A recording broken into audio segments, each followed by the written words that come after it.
they just expect people to be like them, motivated by goals and targets, working hard and completing on things, even if that comes at a cost. Being overconfident, almost bombastic. There are elements of mental toughness that you take them to the extreme and they can become unpleasant. And sometimes people at that end of the scale don't realize that. They don't realize what effect they have on people.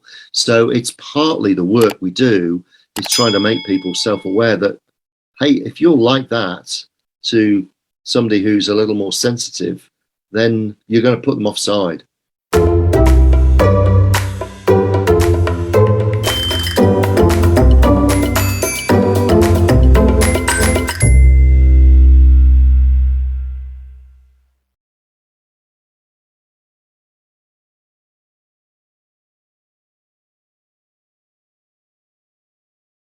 We've invited somebody, a renowned author, popular in Australia. Mr. Paul Lyons. Hi, Paul. Hello, Cristina. How are you? So we're doing good. How are you there in Australia? Yes, the same. It's our summer holidays at the moment, so we're all feeling a little happier. Yeah. Okay. And well, actually, some of my relatives there are in Wagga, actually. Okay. Yeah. So, I've actually visited that part. Well, we actually went on a tour. Last 2017. Fantastic. Yes. So, yeah, Paul. So we've been building up momentum here on our page, and people are excited to meet you this afternoon. So can you tell us a little bit about your work and Mental Toughness Partners? Oh, certainly. First of all, Cristina and George, thank you very much for the opportunity to share this time with you and your members. I really appreciate that. So thank you for that. And just to answer your question, Mental Toughness Partners is a company that helps mental toughness practitioners who are generally coaches, or they might be OD specialists or HR directors, to help implement and manage mental toughness in their particular organization. So we're dealing with mental toughness practitioners. So it might be worthwhile just talking about what mental toughness is. But when we help our practitioners and coaches, we're using a psychometric measure. And the exciting thing for us is that you can measure mental toughness, and describe what it is in a second. And that's really helpful in being able to measure it. And the framework and the measure are very valid and reliable from a psychometric perspective, very simple to understand. So from an OD perspective, it's really helpful, and I think our clients find it really useful.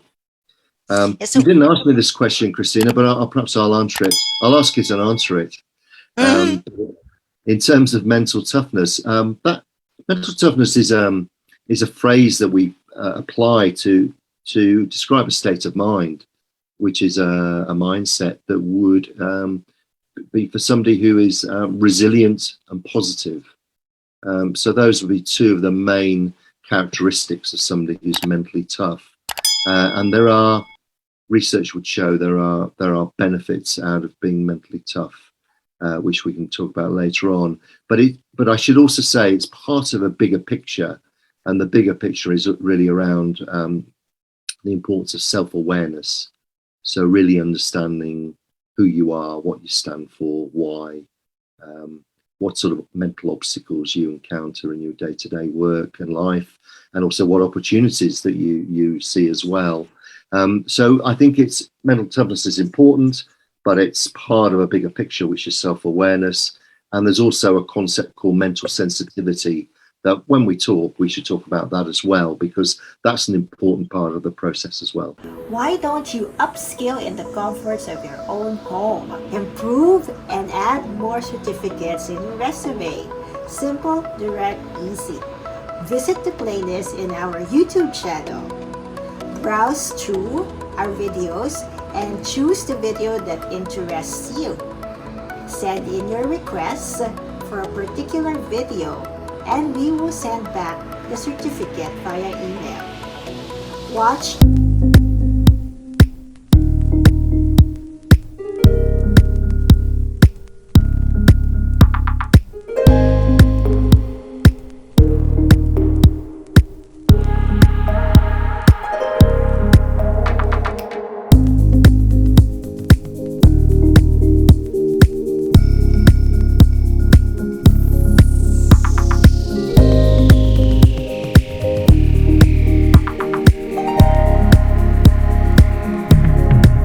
Reviews about adversity quotient, okay, resilience, okay, here in HR Shouts and Whispers. And so the reason that we are quite interested in your work is that this one is really connecting and linked to OD, okay, as practice in HR, in an HR framework.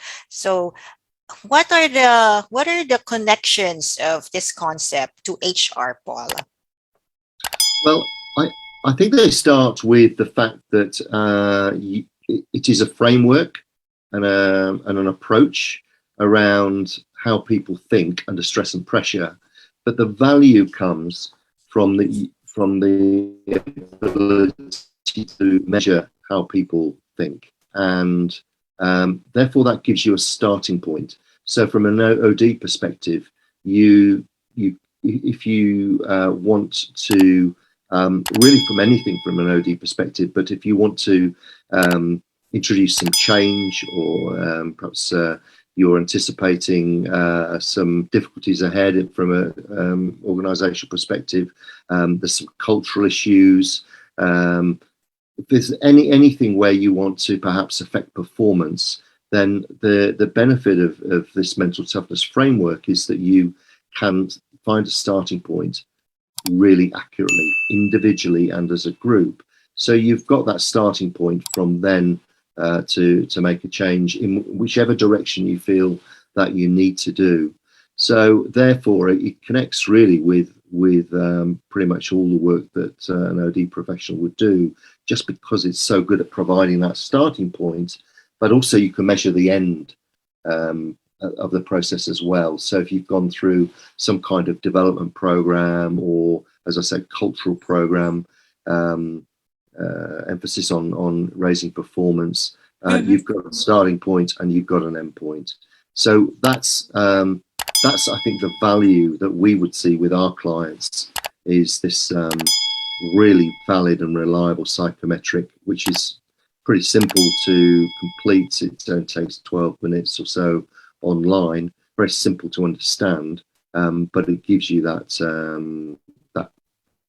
validity, viability from a measurement perspective. Okay, great. So George, you were going to ask something? No, actually, I really like what Paul said. From an OD standpoint, it's really, Paul talked about a couple of things. Number one would be, it's a framework. It's a framework. It's backed up by a measure, meaning it's backed up by science. And then this framework actually is being used by people to be able to generate results. So from an OD standpoint, because really, if we dial back from the topic itself, where we're trying to figure out, okay, mental toughness. I mean, what's the relationship of mental toughness nowadays? It's so easy to say that, hey, we can just probably get a training program, we can just probably get something off the shelf, a book or something that we can read, but not without, if we really look at it and how it pans out in organizations, it's important to really look at the framework. I think this is what the value of this program that Paul is talking about. And if I may, I realized while listening to Paul, the business case for mental toughness has never been so important nowadays. And I think has something to do with what we've gone through the pandemic. We, all of us are probably wondering, where is this gonna end? When is it gonna end, right? And I mean, 2 years ago we were thinking, hey, this is gonna be a year or 6 months and we're good. But right now it seems as if it's not. There's no end in sight. a lot of people are saying, hey, being positive about it. And I think what's important now is it's not actually waiting for the end to happen. It's how we actually live with what we have right now. And I think that's where, that the sort of less toughness is coming through, and how it permeates to the different applications in HR. Because obviously there's a lot of problems right now that the pandemic also brought to HR, meaning, shortage of talent, a lot of people, the great resignation, we all know about that, right? A lot of people displaced in their work, more productivity is being demanded, a lot of performance is being asked for. So, I really like what Paul said about, that framework, or putting in that framework for HR. So That's yours. speaking of frameworks, guys, so Paul mentioned that it's like a psychometric tool. So let me just ask quiz Paul a little bit. Okay, so we're here in the Philippines. Okay, popular tools for recruitment are, well, there's MBTI and then there's DISC. Okay, so how different is that from those tools? So there are a number of differences for sure. And going through them first of all, it measures mindset, not behavior. So really, what we're doing is measuring how someone thinks and what they think, rather than how they behave. Now, there is a very clear and close link between how you think and feel and how you act and behave, but nevertheless, it's a measure of mindset. And the second thing probably is that we're not trying to put people in a quartile or a box as a label. We're not trying to put people in and make people a type. In that, there's about 40,000 different permutations in the mental toughness framework. So if I could just describe it at a top level, if you think of a straight line, and at one end you have people who are mentally tough, and they tend to be people who are more outcomes focused. And then at the other end, you have people whom we call mentally sensitive, and those are people who are very people focused. And there are advantages and disadvantages to being mentally tough or mentally sensitive, but most of us are somewhere in between, and most of us find different situations where we could be mentally tough or we could be mentally sensitive. And so the important thing is that we just want to find out where you are, Cristina, and yours is going to be a unique profile.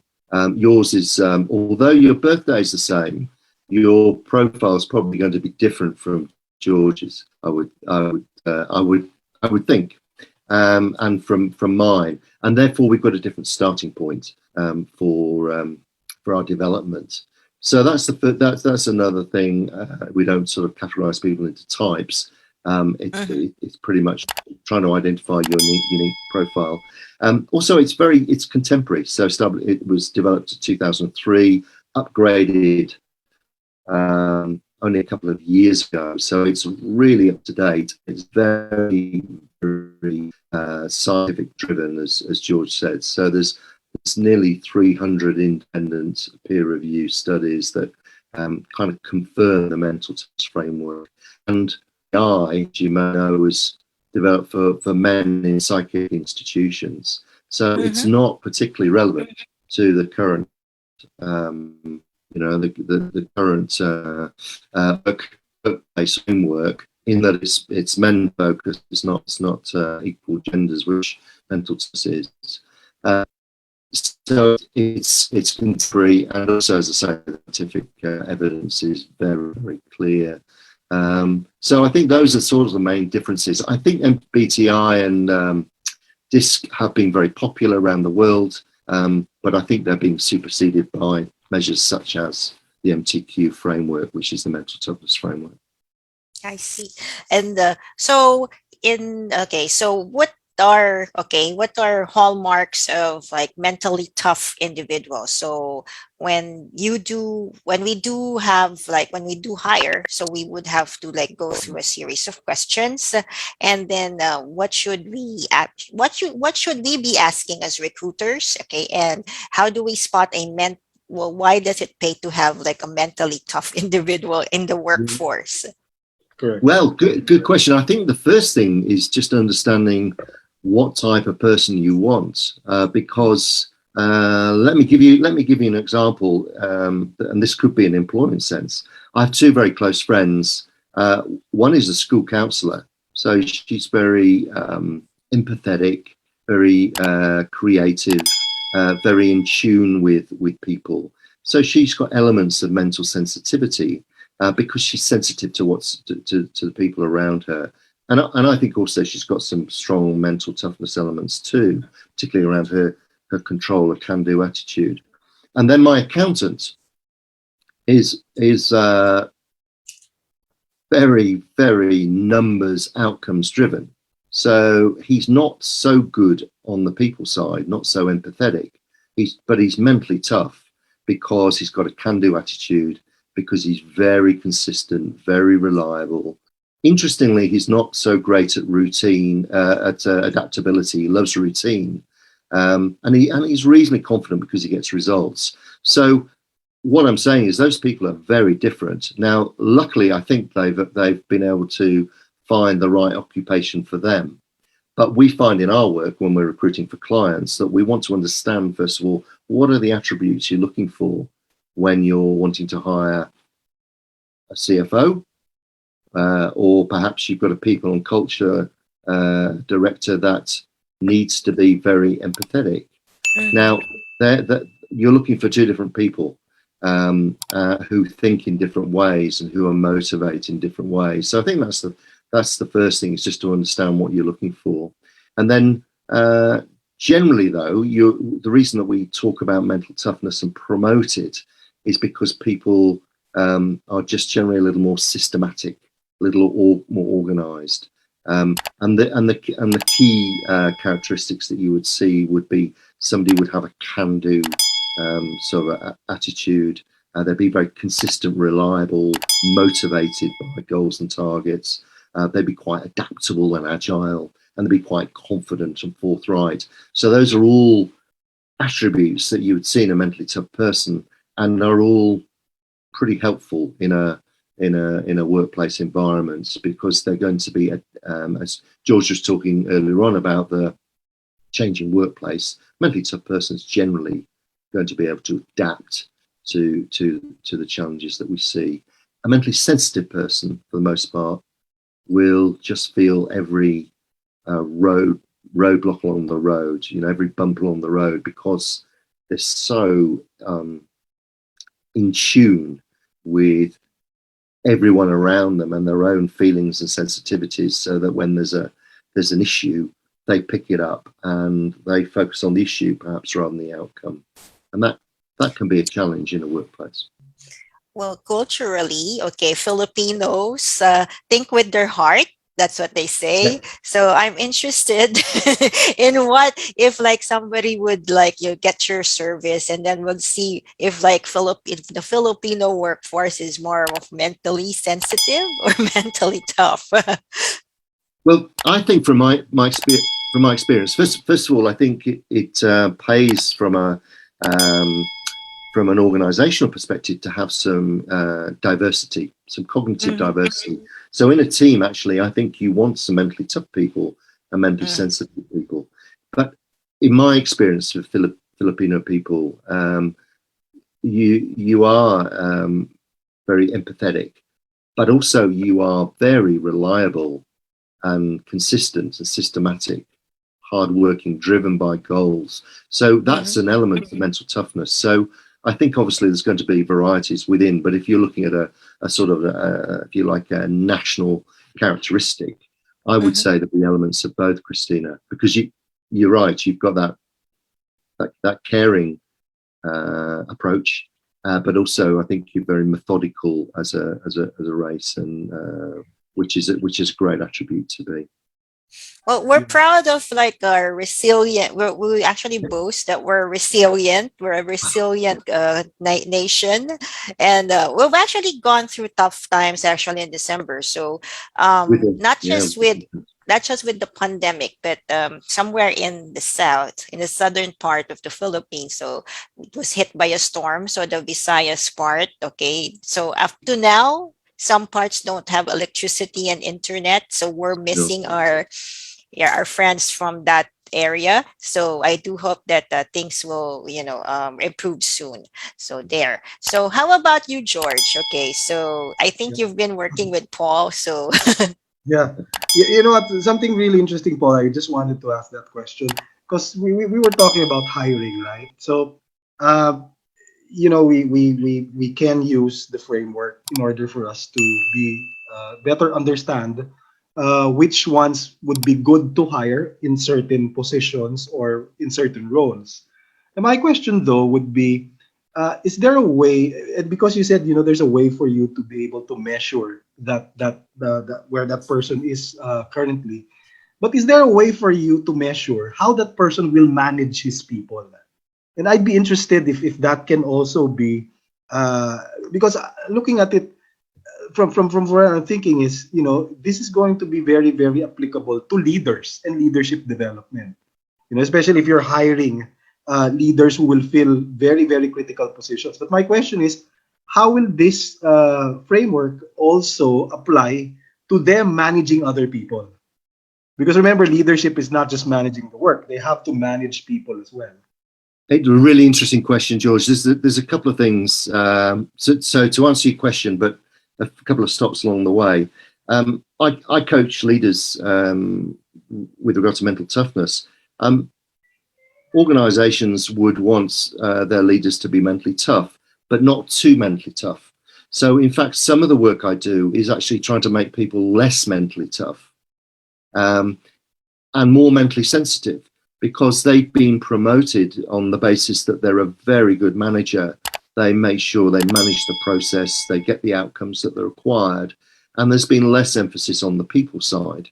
But as a leader, as you know, you need to be able to take people with you and be able to communicate the vision, create a safe environment, set the goals and targets, but there needs to be a high degree of connectivity and empathy.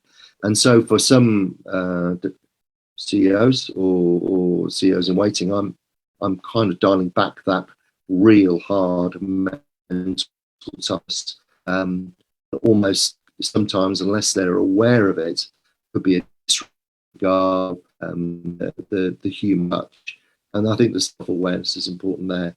So coming back to the framework, there's a couple of pointers. There are 8 really rich data points on the test, and a couple of those will give you some indications as to how empathetic or otherwise they're going to be with their people. So that won't say definitely that you, George, are going to be a good leader, but it will give you sufficient clues to be able to ask the questions to enable you to probe.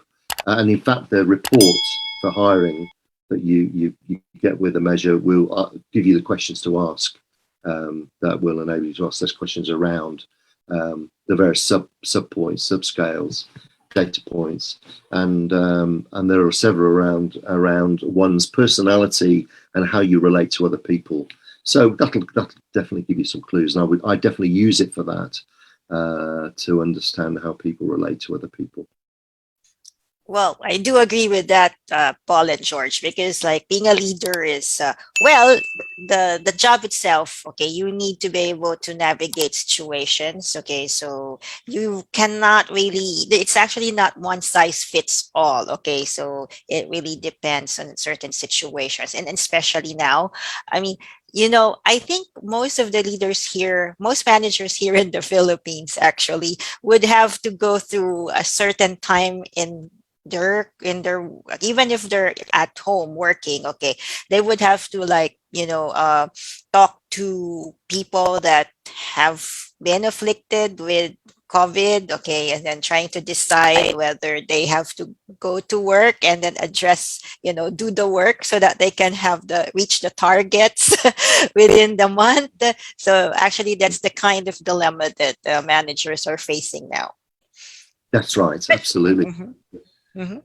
And then how about HR? Okay, so HR, okay, using that framework, what kind of like points would be like would make a great HR or good HR now?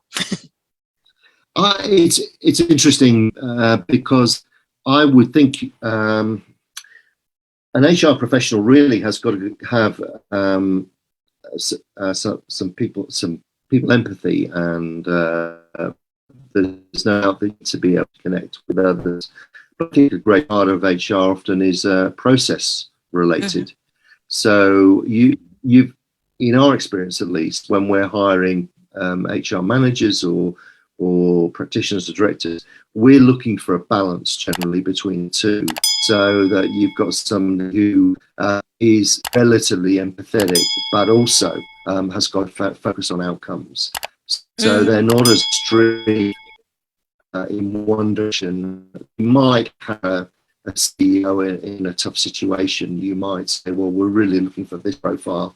But in my experience with HR practitioners, it's a finely balanced between mental sensitivity and mental toughness. I see. So it's really like it really takes, you just have to like it's like deciding at which point to go, okay? Because there is actually when you are in the workforce, when you are already working, it's not as if it's in school, okay? Like you have been given a book and then you learn from the book, okay? Because this one is real life, okay? It's a real job. That's right, absolutely. The interesting thing I found was because my career was recruitment, and I used to really feel that I just needed the answer to 3 questions. And they were generally, can you do the job? Will you do the job? Will you fit into the team? Now, I didn't ask those questions, obviously, but I was asking questions to give me the answers to those 3. And then once I've started using the MTQ plus framework, it just helps me different styles of questions and uncover often some things that wouldn't normally come up in an interview. So they're generally the way that someone thinks under pressure, stress and pressure. And it may be with regard to the fact that they give you an example. They give a lower than expected score with regard to their delivery on their goals. So what that means is that for some reason they're not completing on their tasks in a timely manner or at all, so that they get easily distracted or diverted from the task in hand.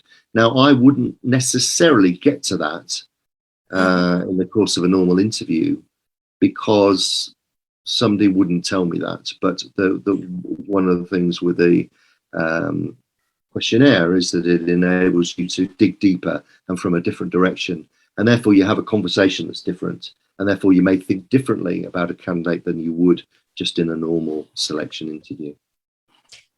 Well, in Australia, okay, work from home careers are also popular. Okay, so here in the Philippines, it has been introduced, okay, way before COVID, but in 2020, 2021, okay, it's becoming the norm. So how would you recruit for work from home professionals? So what traits would you like? Independence, would you like, how would you like use the tool to be able to select really effective professionals for work from home jobs? I think it would, so it certainly can help you, and it can help you in a number of ways in terms of giving you an idea about somebody's bits and routines, the way that they would approach different situations. And as working from home or living at work, as some other people term it, there are so many more distractions or potential diversions. So the measure would certainly help you find people who are perhaps more focused and will get the job done. And the point you made about being adaptable or resourceful, again, very important, because you often feel a little more alone, and therefore you've got to be independent and resourceful and resilient too. You've got to just stand on your own 2 feet, and some people are better at that than others. And the measure will reveal what your mindset is around those sorts of challenges. Okay, so George, do you have questions? And then to the ones listening and watching, okay, you're quite silent, but if you ask questions, we'll reveal the special gift if you ask questions. Yep. Okay. So thanks, Chris, for that. One question I have for Paul is, would there be any instance, because I've taken a lot of these tests. You know, we've taken the MBTI, we've taken the DISC, we've taken the e-colors test, even the Enneagram test, all of these tests. Would there be a way a person can game more or less the test itself so that it becomes deliberate? Although I know no one would ever want to do that, because obviously they want to know, you know, how to figure. But sometimes, because if it's, let's say, a company wants to institutionalize, let's say, that MTQ framework or test, sometimes some people wouldn't want to take it, and they'd probably say, hey, you know, I just want to game the whole thing. Is there a way to do that, or is it foolproof enough to not be gamed, so to speak? No, really good question.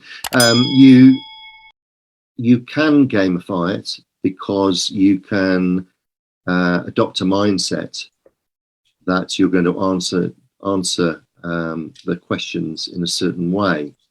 However, because what results from the questionnaire is a conversation, what we've discovered is that there are certain of the subscales that are that kind of don't go together. So, for example, if somebody's gamifying the test, and I think we probably would see 2 or 3 people out of every 100, and it's generally in some sort of selection situation. And now I'm sufficiently experienced to, and we can advise our clients the same, to understand those situations. And where you can just see from the way that people have answered it that they probably have gamified it. And there an example might be, for example, that somebody is at the highest level is a risk taker. They're very adaptable, but they've got a high appetite for risk. But also at the other end, they're also absolutely at the top of the limit in terms of controlling situations, micromanaging situations. And so it's very unusual to get people who are 10 out of 10, because the score is 1 to 10. So when you see people with sort of lots of 9s or 10s, that's a bit of a flag. And then, as I say, there are these sort of mutually opposing attributes that you just have to explore, because it's almost impossible to be very micromanaging and then also being very laissez-faire at the same time. So what that does is it just leads to a conversation, and you explain to the individual, first of all, it's not out of 10. So there is no right or wrong answer. And most people who gamify it, I think it's out of 10. So you get those scores. And also then you say it's not out of 10, but also we've just uncovered some interesting things. So can we have a conversation about those? And it all starts to unravel, because you're looking for examples from the person as to why they think they're a 10, this particular subscale. And of course they can't find one because they're not, you know. So that's the long answer to a short question. But you can gamify it, but it's very, very difficult to get away with it. Yeah, and then thank you for answering, Paul. So my next question to follow up on that one is typically what's the whole process? I mean, let's say, and also as a follow-up last question, what are the typical results that happen? Because if I'm from HR right now, let's say I'm interested in listening to you, hey, mental toughness, we need this right now in our workplace. What's the typical process? How do we start? Is there do we talk to you? Is there a training that we need to take? And then typically, what would be the results? Is there a length of time that we expect things to improve? So maybe you can enlighten us on that process itself. Sure. Thanks, George. So there's going to be a reason that you're interested in a series of individuals, a group or a team or the whole business undertaking the test. So we'd want to understand what that was and why you wanted to use the mental toughness test.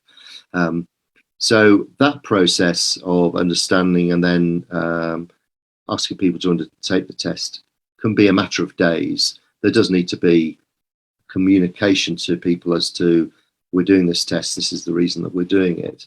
But I'm assuming that's probably of a broader message around some sort of change program or cultural program. So, but that can be a couple of days, and then really we would analyze the results, and on an individual basis, we're generally looking for outliers, obstacles, challenges, opportunities that come out of those tests, and also from an organizational point of view, we're looking for trends and situations around. Are there any I suppose similarities with people having the same or similar mindset that might point to an issue or a problem? And I'll tell you one of those in a second that sort of occurred last year with a client that we're working with. And so that's again a couple of weeks, but then you want to look at, well, what's the intervention, what's the development we want to undertake with people, and generally it's trying to change people's habits or routines and replace perhaps poor routines or habits with better habits. Now that, as we know, can take 3 to 6 months. So there would be a process whereby our client and ourselves would work on helping people change those habits through quite traditional interventions. So positive thinking, visualization, attentional control, all traditional interventions. That might take 6 months. So after the 6 months, then we would measure people again. And really what we're looking for is some evidence of, and usually there is, of some sort of change. So to start the process off, it could be weeks, George. For a full process, it could take longer, perhaps up to 6 months. I think it needs to be 3 to 6 months to see some evidence of change. To be honest. So it's like describing your process, feeling that I think maybe there are, I'm just guessing, there might have been HR or business owners that have approached you to perhaps address problems on absenteeism, I think, or disciplinary issues, maybe some conflict management issues. I think that they would have stated the problem, so they would have to be clear with what they're trying to solve. Yes, that's right, and I think they need to be, and they generally are, clear with their team what the challenges are. Interestingly, the last probably 3, 4, 5, 6 months, most of our work has been around it's been cultural in terms of trying to give people a lift. So certainly in Australia, people were just really burnt out last year, and we got to a stage in sort of September, October, where a lot of companies were seeing productivity fall and absenteeism rise because people were burnt out and they were taking a lot of time off, or their productivity was pretty low. So really what we were trying to do then was to look for ways that we could help people share the issues that everybody was feeling, so that there was that togetherness, because people realized it wasn't just them that was having the problem, it was the whole team. And then there could be a process where people would have, and we did lots of sessions where people would look for working together on how that they could get over this burnout, how they could change things around to ensure that they work more productively. So you're right about the absenteeism, and it related a lot to this burnout feeling towards the end of last year. Yes, because I suppose, because like also I think whatever is happening there in Australia, it's mirroring here. Okay, so we have like COVID surges here as well. So it's like a cycle, and then people get tired out and get burned out. No, that's right. And are you seeing signs of the great resignation that's talked about a lot in the US, at least? We're kind of expecting that here, but we haven't seen any evidence of it yet. And there's really no, people are holding out. Okay, people are in a wait and see mode, and because like in the Philippines, I don't know if you treat resignations or terminations the same way, but they're holding out because if the company, well, I'll be cheeky here. If the company falls up, they'll get something like a separation pay. So they're trying to hold out. They're not leaving their companies. Right. Yeah, understood. From what I see as well, for the past 2 years, well, it's more of people being outplaced or displaced because of the results of the pandemic, because of the business results. So it's not really more of the resignation. It's really more of people being terminated from jobs. There's a smaller segment, but there is also a segment who are more or less burned out from traditional jobs, now that they see that work from home, telecommute is actually possible, and if some of the companies are demanding them to go back to work, somehow some of them are wanting to just go freelance, resigning from their jobs. Those are what I'm seeing, but it's not really that pronounced as what I'm seeing from other countries. Like, for example, Singapore has really a lot of as a big stat or statistic on the Great Resignation, because a lot of them are leaving various jobs, and maybe I think it also has something to do with the sheer amount of talent that they have. Not discounting that we don't have talent here in the Philippines, but I think there's lesser jobs for more people right now. So that's what we're seeing right now. And I think what I'm seeing in terms of the opportunity of as you've said, for mental toughness is, and I think it's also a question that I have, is if we're going to reverse now the whole framework for mental toughness instead of organizations, now what if we go now to the individual? How does one individual benefit from this program? Why does, like, for me, for example, or for that matter, a person who has lost their job, or a person who is like in their midlife crisis in a career that's not, he realizes that it's not worth his effort. So, where does this mental toughness now fall into that particular spectrum? With the individual. Thanks, George. I think that it starts with reflection.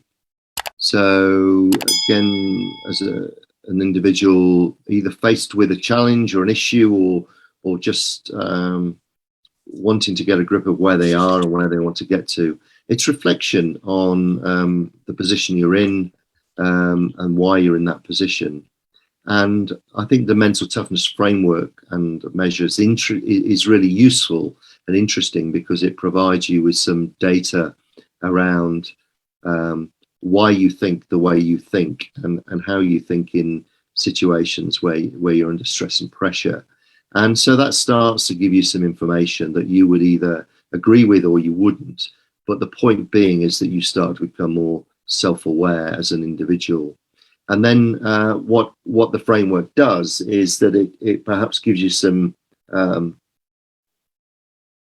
guides to how you can become mentally tougher or more mentally sensitive. So what are the mental traits that I need to develop to become more successful? well, this will give you some clues. And then the next stage would be after that, I call that the discovery stage. George, really is understanding sort of where you're at. And then it's the development stage. So as an individual, you might feel that, well, I just want to become more focused.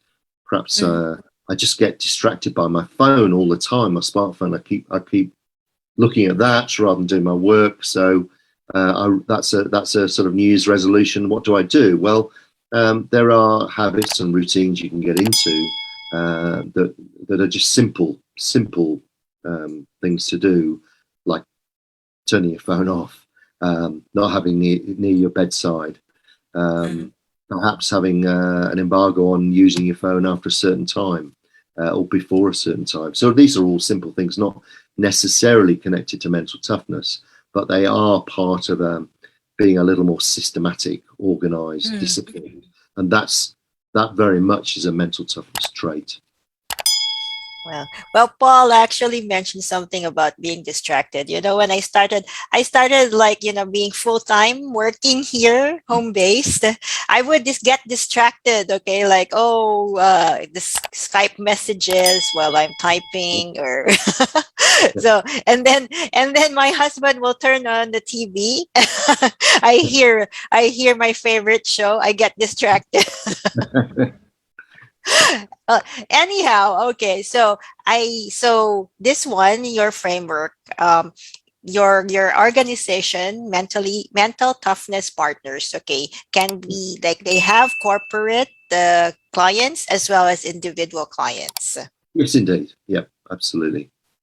Wow. So that's great. Okay. So, you know, here in HR Shouts and Whispers, we have like, okay, HR professionals where they can actually contact you, okay, for their corporate needs. And then, okay, we have like individuals who are probably on a struggle, so they can probably approach you as well. Actually, Chris, sorry. Go on, George. No, okay. One question.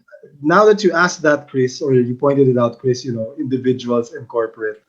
One thing I want to ask Paul is, what if, for example, I want to learn this thing on being like what you're doing right now? Because from what I'm understood during our conversation is, you know, the process is a person can take the test, an organization can take the test, and then somehow they would have to go through a series. You know, I'm sure there's some analysis to it.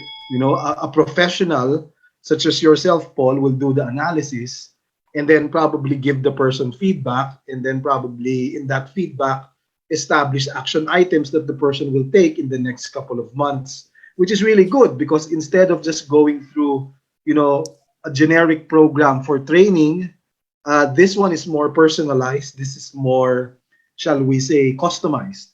But my question is, I'm sure there's only one Paul. and if you know, and then if there's a lot of people who would want to get into your services, is there a way for people to actually learn this thing and do it to their organizations? Absolutely. So thank you, George. So we call it certification. So to become a mental toughness practitioner, one just goes through an online training program, and then there's a human element at the end of that as well, in terms of just ensuring that you've achieved a certain level of proficiency, and then also a bit of supervision in terms of the way that you use the framework and the measure with several of your clients or employees. So that process online is probably about 15 hours worth of work and videos, and then the other two processes, the supervision. Well, it depends. It's probably sort of 5, 6, 7 hours, but that might not take place straight away. But that certification gives you a lot of information around psychology and how mental toughness fits in. And while I'm saying the really interesting thing I haven't mentioned on the way, but mental toughness developed in 2002. Since then, there have been a couple of popular psychological, what I call themes. One would be positive psychology, Martin Seligman. Now, that doesn't have any psychological framework, but it's a really good field that fits into. You can measure positive psychology in the mental toughness framework. Also, Carol Dweck's fix and growth mindset. That fits well within the mental toughness framework. You can measure fix and growth mindset. Grit, Angela Duckworth, again, a really interesting concept. She doesn't have a measure, psychometric measure, but you can measure the mental toughness work. Measure emotional intelligence. There are good psychometric measures for emotional intelligence, but also what mental toughness framework does is measure, we call intelligent emotions. So that's just sort of by the way, but what that does, the certification just gives a huge amount of understanding, and then where mental toughness fits in, and that knows you then to go and teach your team, teach your clients, if you're a coach. So that ensures there isn't only one Paul. Absolutely, there are lots of Pauls and Paulas around Australia, and also increasingly in Southeast Asia. Well, speaking of that, so there's a certification program. So for individuals who would want to learn the framework. So that's why I'm emphasizing it, because we've actually worked with a lot of colleges here, Paul. So I mean, from time to time, they invite George, they invite me. Okay, so these are psychology graduates, HR, about to enter the workforce. So now, okay, for those who are into psychology, okay, so psychology graduates, what would you like? What advice would you like to give them? I think so. I'm from a business background rather than a psych background, but I think from the psychology graduates that I've met, some of those graduates are very strong technically, but not commercially or practically. And I would work hard as a psych graduate to understand how they can use their knowledge in a practical sense if their field is the work environment. So I think often psych graduates obviously very, very smart, understand the theory, but then really to be able to be effective, you experience the practical side as quickly. There are people like it the other way around, so come from a business perspective, and then we're trying to pick up the psych side of it. So that's what I'd recommend, is just get some practical experience as soon as you can. Practical experience, and then expand their knowledge. Okay, so I think they can benefit from, like, getting a certification from you. So now actually, now that you mentioned that, Cristina, sorry to interrupt. I just, some insight that just struck me was not just psychology graduates. Example might also be, and this is not to pigeonhole or stereotype anyone, but let's just say technically smart people, like IT people, very, very smart, very, very technical. However, the jobs right now, or the work demands right now, also require them to be very, very social. Yes. When you say social, do project management, do a lot of communication, collaboration, and we're not saying IT people aren't collaborative. What we're saying is, just because they're very, very smart, the environment that they've been working on is pretty much very constrictive for them to be more collaborative. And maybe, this program can definitely help them make that adjustment, to be more collaborative, to be more open, because again, the jobs right now are much more demanding. Yeah. Unlike before, people are working on silos. Hey, you're a project manager, you're an IT developer, you're a full stack like this, you're a UX designer. Right now, I'm seeing, as we speak, different jobs already forming hybrids, meaning, there are technically savvy people who are also / project managers, business analysts, and all that. And I think, this kind of adjustment is necessary for them. And maybe Paul's framework or the mental toughness framework can certainly help them. Just an insight, I guess, from what I've heard so far. No, absolutely, George. I think you're right. And then the thing I'd add also is because the IT professionals, like accountants as well, perhaps are more numbers systems driven than people driven, and that's the point you're making, that perhaps they need to develop to be more in tune with the experience of their users, and that that includes their colleagues or the clients. One of the interesting things about mentally tough people, to start with, when I work with them often, is they don't know what they don't know about how their mindset affects other people. So often, unless they're self-aware, and this is part of the process, I have to help them become self-aware, they just expect people to be like them, motivated by goals and targets, working hard and completing on things, even if that comes at a cost. Being overconfident, almost bombastic. There are elements of mental toughness that you take them to the extreme and they can become unpleasant. And sometimes people at that end of the scale don't realize that. They don't realize what effect they have on people. So it's partly the work we do is trying to make people self-aware that, hey, if you're like that to somebody who's a little more sensitive, then you're going to put them offside. They're not. You're going to be unpleasant. They're not going to want to deal with you. Interestingly, the other side, mentally sensitive people, absolutely understand the people side of it.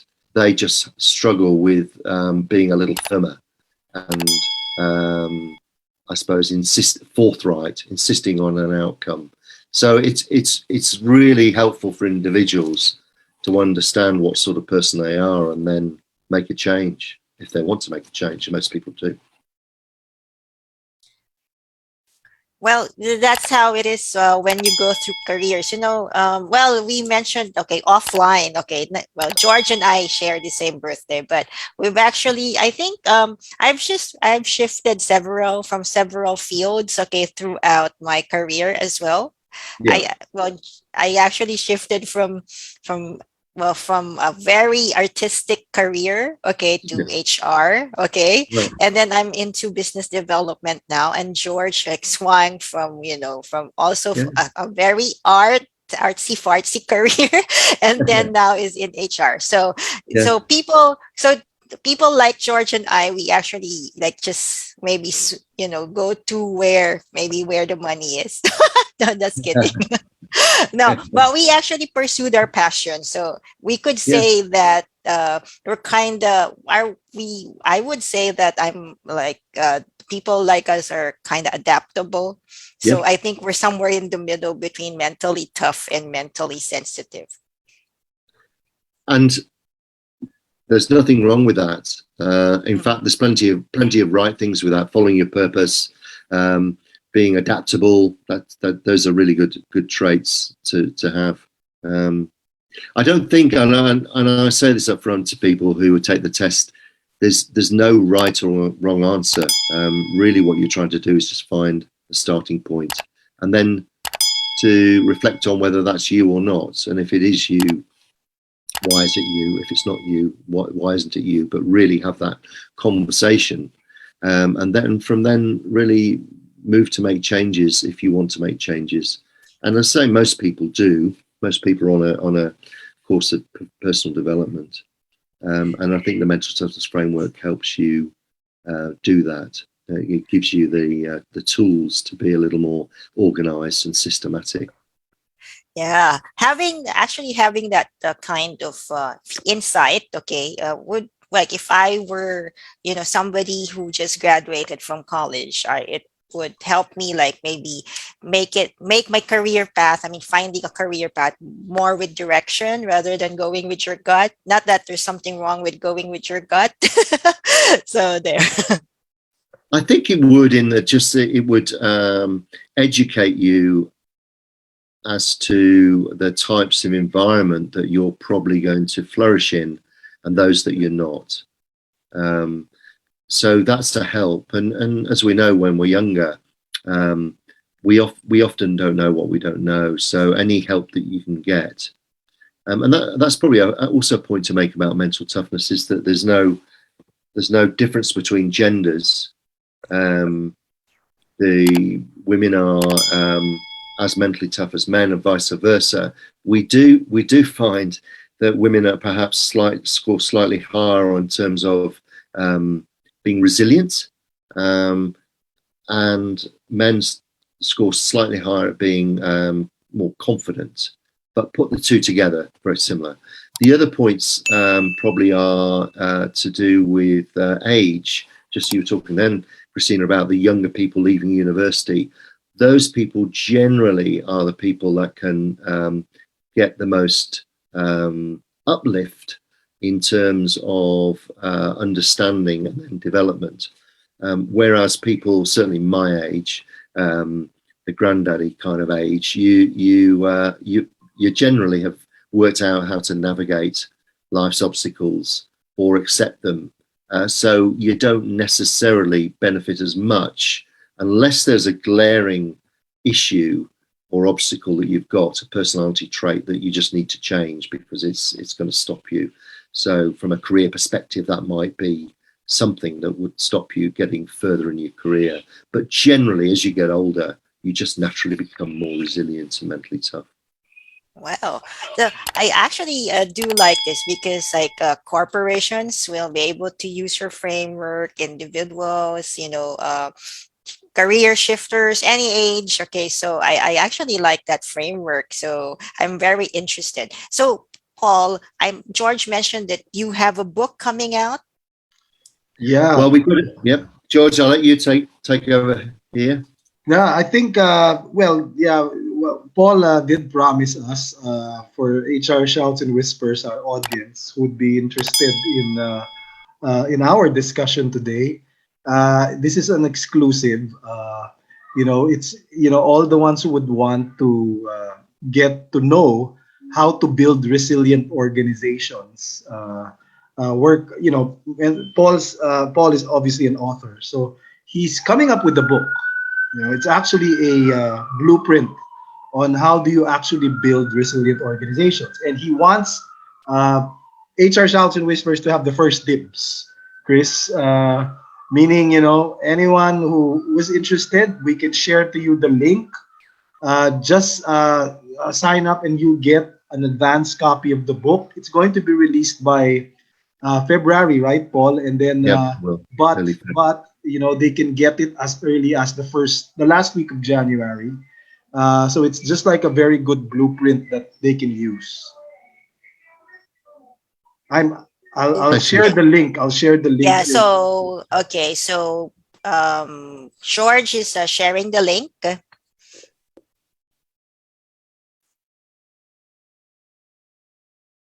Didn't share it in Facebook yet, but I shared it here in YouTube.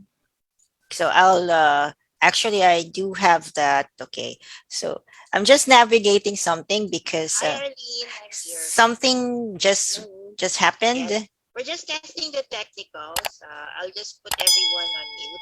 Something just happened with our on-air broadcast, but that's just like being live. So, but I'm monitoring. In my other monitor, we're still live.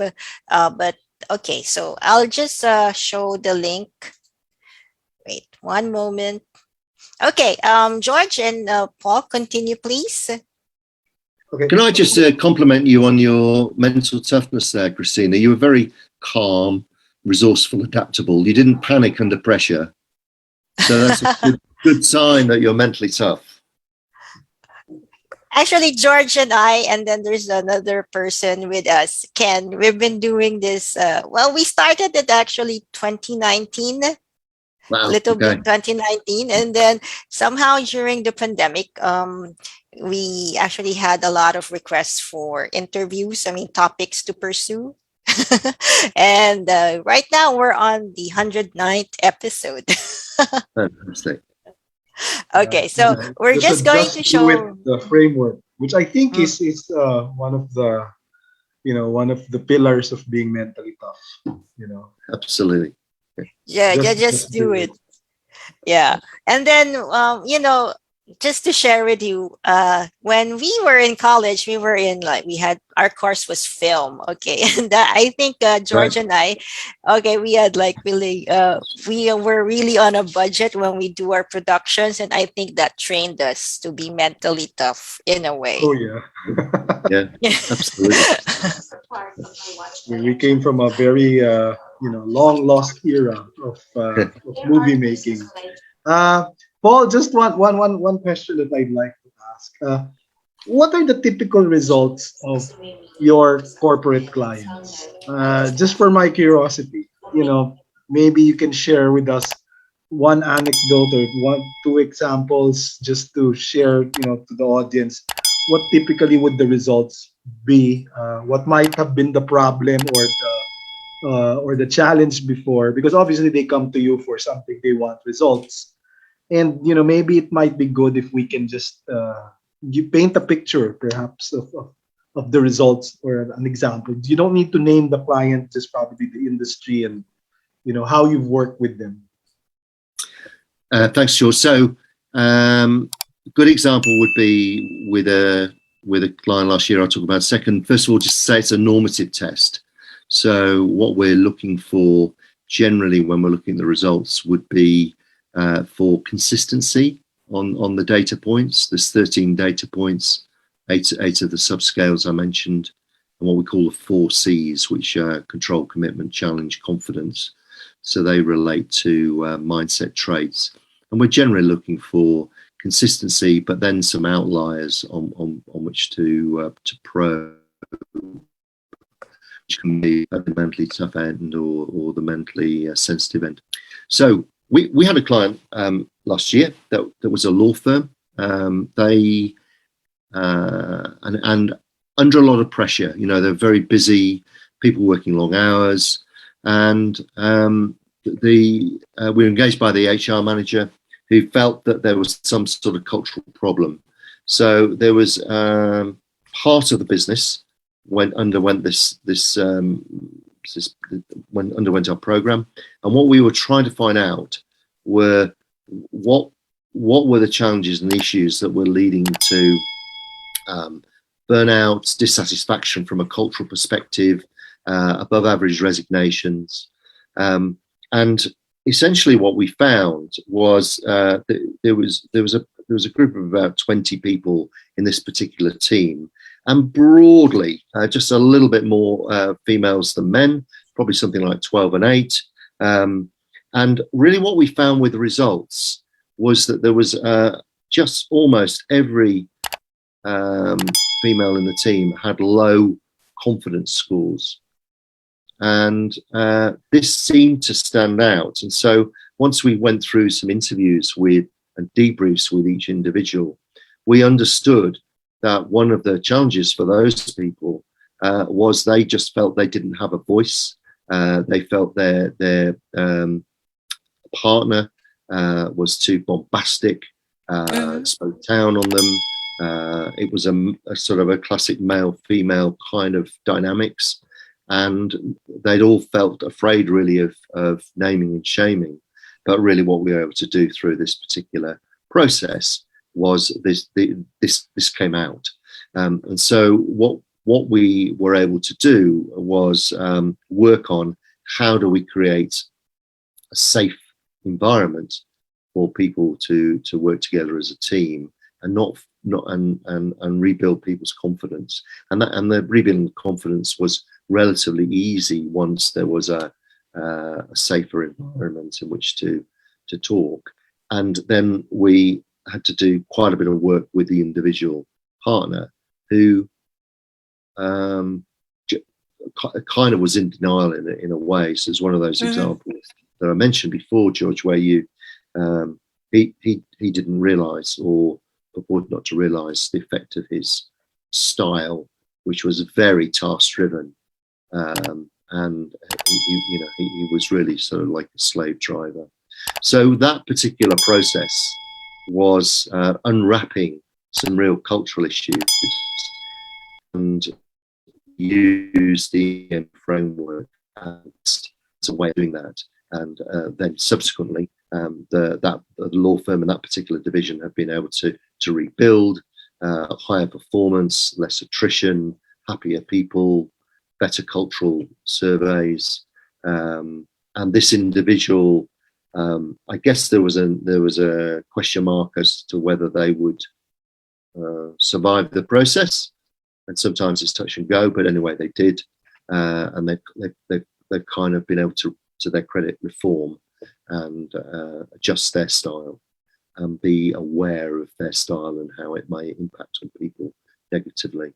So that was a cultural issue more than anything else, but it did affect performance. It affected attrition or retention. That's probably an example, George, of where you'd use it. It was just helpful, I think, in creating a conversation. So up until that time, there hadn't been a conversation. So that was the benefit of using the framework, because it created some validated results. And the final thing I will say is I recall very vividly being with the HR manager and talking to the managing partner about the cost of the measures and the cost of which are relatively inexpensive for a law firm, and the kind of development work we would do. And the partner managing partner was very, very focused on return on investment, not surprisingly. So one of the benefits of having a framework that's valid, reliable, and measurable is that we could show them the return on the investment at the end of the process. I can just imagine, Paul. What you shared with me pretty much resonated with one experience I had long time ago, 10 years back. I remember we had to bring over a team and develop a team of 15 individuals to actually adapt to a country process. I mean, I've worked in one of the companies that does a lot of outsourcing. Yeah. And their clients were very, very demanding. It was a client that serviced a particular region in North America. And obviously, the ones who were tasked to build or to start going into that process or servicing that process are coming here from the Philippines, which obviously had some challenges in terms of confidence, yes, dealing with customer service, providing the right process, doing the workarounds. And I guess this is where it comes in, how this framework can actually help them become more confident, because as you've said, it's measurable, it's replicable, it has a framework to which you can actually see some results. Just imagine if this, and I'm sure this is not just one team that happened in my instance. I'm sure there are a lot of other teams out there who are actually experiencing the same. You're new to the process, you're a small team, and you're having trouble delivering to your customers because you lack a certain amount of confidence in what you're doing. So might be good that they get this kind of development so that they can deliver better business results. That's so right. Just coming from that standpoint, gave me that insight. Yeah. Thank you. Well, it now, because like before, when we do sometimes we're asked when I was in HR, I would be asked by the owner, so what do we need to do with our sales? How can they perform better? Okay, do we need incentives? Do we need to give them rewards? Okay, so sometimes when we have this kind of tool, we can pinpoint, okay, whether it's the lack of, giving them rewards and recognition, or it's something innate, okay, like they are not that confident. I'm reflecting on that one because, like, when I shifted at this, during the first month, I was like really not that confident. And then when I went into I was more familiar with the new process of my new company. So it became like a breeze. Okay. In fact, well, just not to put I'm not naming the company that I'm in. Okay. Just not to put them, on the spot, but we actually survive. Well, it's a fact in most companies. Line managers have to deal with people that have been stricken with COVID. So there's like a vacancy, and then they have to fill that in. So actually, I've survived that phase, and then I survived like a team being stranded in the Visayas area. They're not able to report to work. So there, but kidding aside, okay, this one is like a gut feel. Okay, you just have to rise above the occasion. But for HR managers, this one is more scientific. Okay, gives you like a map. It's a more accurate map of things. Okay, and you don't need to do like trial and error what interventions to do. No, that's right, Cristina. I think the thing I would say is I found for myself is it's just taught me to be less emotive and more systematic. So that's in little things like, let me think of something. A good one probably for me, perhaps when I was a leader, was that I'd be quite impulsive, or I'd react quite quickly. Not always in a bad way, but I would make decisions quickly. And I think what I've learned, and that I would often make decisions from an emotional standpoint. It's an emotional decision. That's correct. And I think I get an email and it would really rile me, so I'd email back and send it. Like you're struggling, okay? Like I'm like, what would I do? I need to do something. And I've just sent an email back and it's inflamed the situation by 100 times. So I think what mental toughness has taught me is just to be a little or a lot calmer and systematic and take your time. And that's a framework that's given me the way that I think. I wouldn't dream now of sending an email like that. I'd spend the night. It's a little micro habit, but I just would reflect on it in the morning. And then 9 times out of 10, I'm not going to send that email. And therefore, it's not an emotive decision. It's a logical decision because the information I'm sending in that email is different. It's not about the person, it's about the content. Well, thanks to the work of experts like you, Paul, things have become more, systematic and intentional. Okay, it's something that I'm trying to do as my New Year's resolution. For this year, I'm not going to be reactive. I'm going to be more intentional because I don't want to burn out. Well, and also a question I get asked a lot is, are you just one person or are you 2 people? So can I be mentally tough at work? But be mentally sensitive at home. So is that something that could be learnt? And it depends. And the depends is that we all have a mindset, half of which research tells us is relatively fixed, and that often comes from your bloodlines, your parents and their parents, and so that gives you a mindset and the behaviours that are fixed. But half of it is situational. So that's more to do with your recent experiences or your situation. So that's less hardwired. So you can, to a degree, but not all the way, you can change your mindset. And I definitely see people who are one person at work and they're harder at work. And then they relate to a social situation.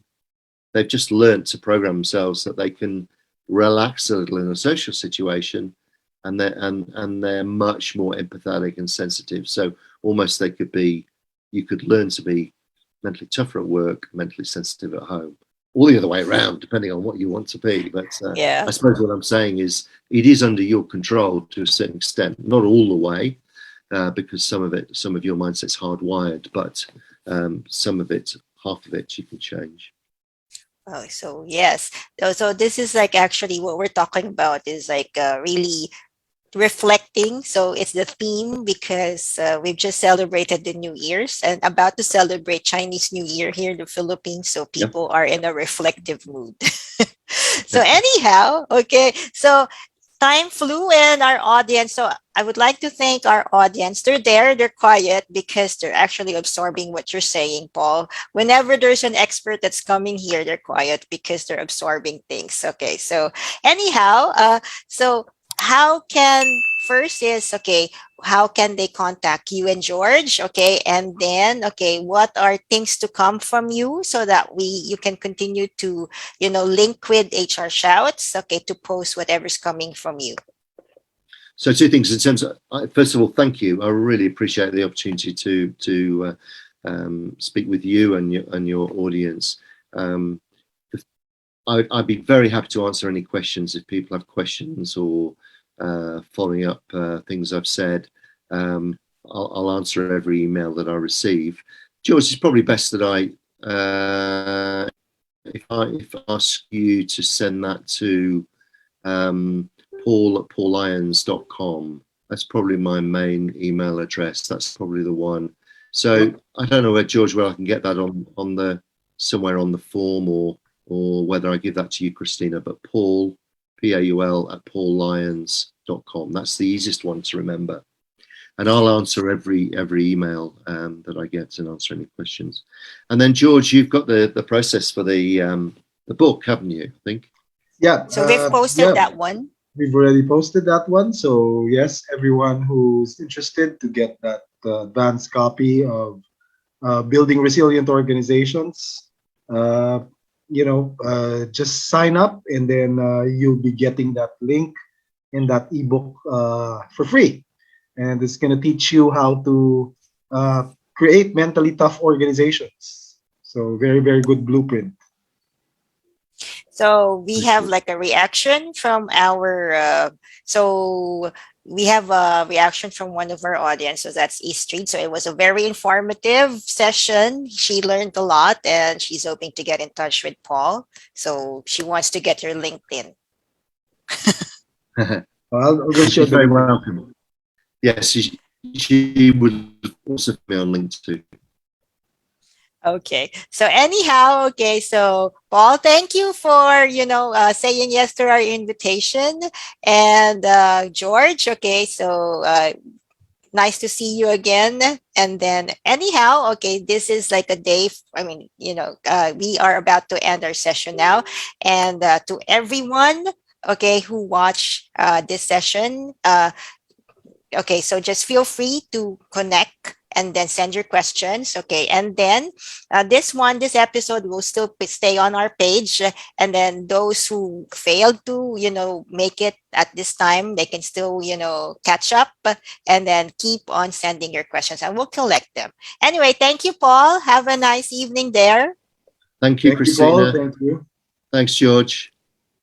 Okay. You. So to our Thanks, audience, everyone. okay, feel free to also contact HR Shouts and Whispers at gmail.com and send your feedback, okay, and send us topics that you would want us to have a presentation on or pursue. Okay, thank you. Have a nice Saturday. Happy weekend and stay safe. And everyone, stay Bye. safe. Bye-bye. Okay, bye-bye.